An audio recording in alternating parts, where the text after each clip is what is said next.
Hello friend, আসসালামু আলাইকুম। কেমন আছো সবাই? আশা করি সকলে ভালো আছো। তো আজকে আমি দেশি মুরগির চিকেন কষা করলাম, চলো সেই রেসিপিটাই তোমাদের সঙ্গে শেয়ার করি। আমি এখানে আগের থেকে কড়াইয়ে তেল দিয়ে দিয়েছি। তেল গরম হয়ে গেলে এবার পেঁয়াজ কুচি দিয়ে দেবো। পেঁয়াজটাকে এইভাবেই অনবরত নাড়াচাড়া করে ভাজতে হবে যতক্ষণ না লালচে কালার আসছে।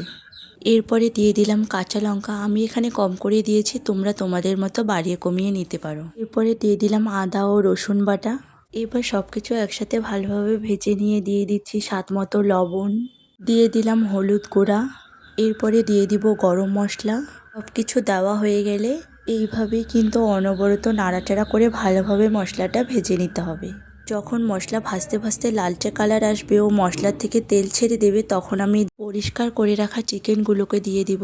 দেওয়া হয়ে গেলে এভাবেই কিন্তু নাড়াচাড়া করে ভালোভাবে ভেজে নিতে হবে। এইভাবে 1 থেকে 2 মিনিট ভেজে নেওয়ার পর দিয়ে দিলাম হাফ বাটি পানি।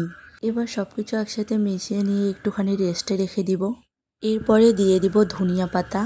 যদিও আমরা সবসময় কষে নেওয়ার পরে ধনিয়া পাতা দিয়ে থাকি, কিন্তু আমার মনে হয় কষে নেওয়ার আগে ধনিয়া পাতা দিলে ফ্লেভারটা খুব সুন্দর আসে।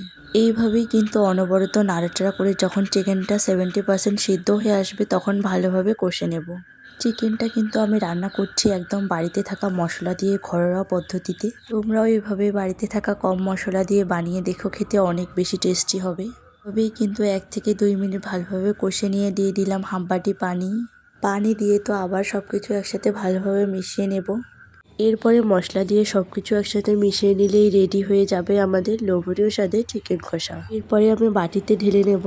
এইরকম নিত্য নতুন রেসিপি দেখতে অবশ্যই আমার চ্যানেলটি সাবস্ক্রাইব করে পাশে থেকো। ভালো লাগলে একটা লাইক করে দিও। আজকের মতো টাটা, সবাইকে আল্লাহ হাফেজ।